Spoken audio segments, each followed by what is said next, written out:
قرآن مجید کا سورہ نمبر 75 سورہ قیامت۔ سورہ قیامت کے متعلق چند مختصر نکات تلاوت و ترجمے کے ساتھ۔ بسم اللہ الرحمن الرحیم۔ سورہ قیامت موجودہ ترتیب کے اعتبار سے قرآن مجید کا سورہ نمبر 75 اور ترتیب نزول کے لحاظ سے سورہ نمبر 31 ہے۔ یہ سورہ مکہ مکرمہ میں نازل ہوا۔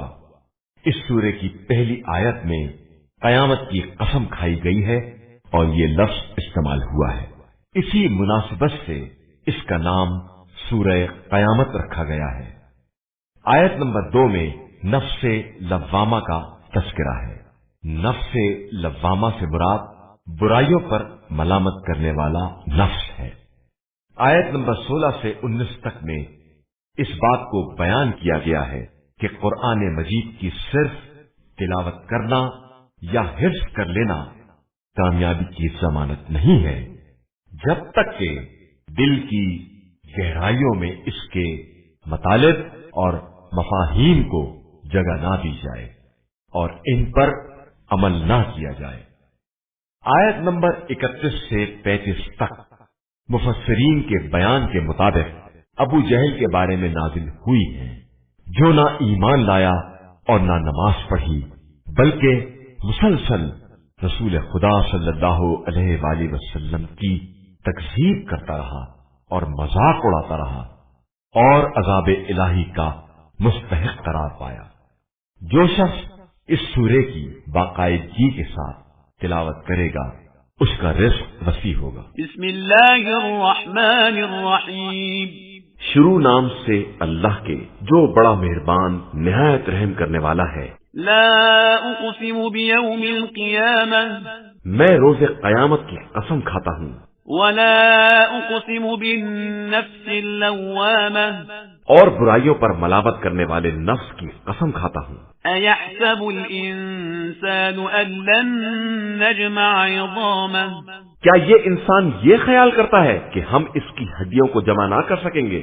بلا قادرین علی ان نسوی بنانہ، یقیناً ہم اس بات پر قادر ہیں کہ اس کی انگلیوں کے پور تک درست کر سکیں۔ بل یرید الانسان لیفجر امامہ، بلکہ انسان یہ چاہتا ہے کہ اپنے سامنے برائی کرتا چلا جائے۔ یسأل ایان یوم القیامہ، وہ یہ پوچھتا ہے کہ یہ قیامت کب آنے والی ہے۔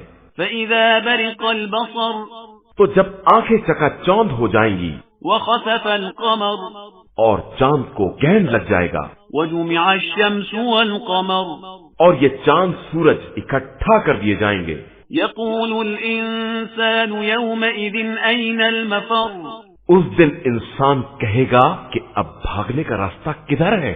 كلا لا وزر، ہرگز نہیں، اب کوئی ٹھکانہ نہیں ہے۔ الى ربك يومئذ المستقر، اب سب کا مرکز تمہارے پروردگار کی طرف ہے۔ ينبأ الانسان يومئذ بما قدم واخر، اس دن انسان کو بتایا جائے گا کہ اس نے پہلے اور بعد کیا کیا اعمال کیے ہیں۔ بل الانسان على نفسه بصيرة، بلکہ انسان خود بھی اپنے نفس کے حالات سے خوب باخبر ہے۔ ولو القى معاذيرة، چاہے وہ کتنے ہی عذر کیوں نہ پیش کرے۔ لا تحرك به لسانك لتعجل به، دیکھیے آپ صلی اللہ علیہ وآلہ وسلم قرآن کی تلاوت میں عجلت کے ساتھ زبان کو حرکت نہ دے۔ ان علينا جمعه وقرآنه، یہ ہماری ذمہ داری ہے کہ ہم اسے جمع کریں اور پڑھوائیں۔ فإذا قرأناه فاتبع قرآنه، پھر جب ہم پڑھوا دیں تو آپ صلی اللہ علیہ وآلہ وسلم اس کی تلاوت کو دہرائیں۔ ثم ان علينا بيانه، پھر اس کے بعد اس کی وضاحت کرنا بھی ہماری ہی ذمہ داری ہے۔ كلا بل تحبون العاجلة، نہیں بلکہ تم لوگ دنیا کو دوست رکھتے ہو وتذرون الآخرة، اور آخرت کو نظر انداز کیے ہوئے ہو۔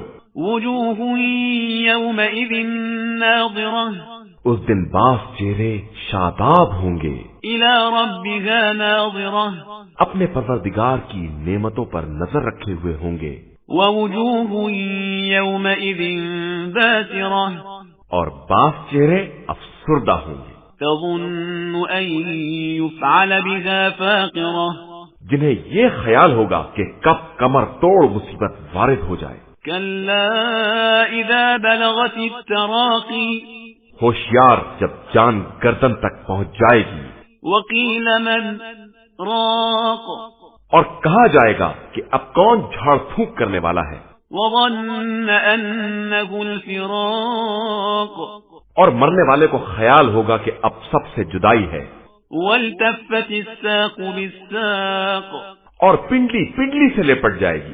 إلى ربك يومئذ المساق آج سب کو پروردگار کی طرف لے جایا جائے گا۔ فلا صدق ولا صلى اس نے نہ کلام خدا کی تصدیق کی اور نہ نماز پڑھی، ولكن كذب وتولى بلکہ تکذیب کی اور منہ پھیر لیا۔ ثم ذهب إلى أهله يتمطى پھر اپنے اہل کی طرف اکڑتا ہوا گیا۔ أولى لك فأولى افسوس ہے تیرے حال پر، بہت افسوس ہے، ثم أولى لك فأولى حیف ہے اور سب حیف ہے۔ أيحسب الإنسان أن يترك سدى کیا انسان کا خیال یہ ہے کہ اسے اسی طرح آزاد چھوڑ دیا جائے گا؟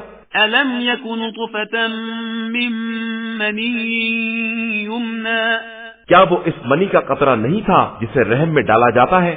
ثم كان علقة فخلق فسوى پھر علقہ بنا، پھر اسے خلق کر کے برابر کیا، فجعل منه الزوجين الذكر والأنثى پھر اس سے عورت اور مرد کا جوڑا تیار کیا۔ أليس ذلك بقادر على أن يحيي الموتى کیا وہ خدا اس بات پر قادر نہیں ہے کہ مردوں کو دوبارہ زندہ کر سکے؟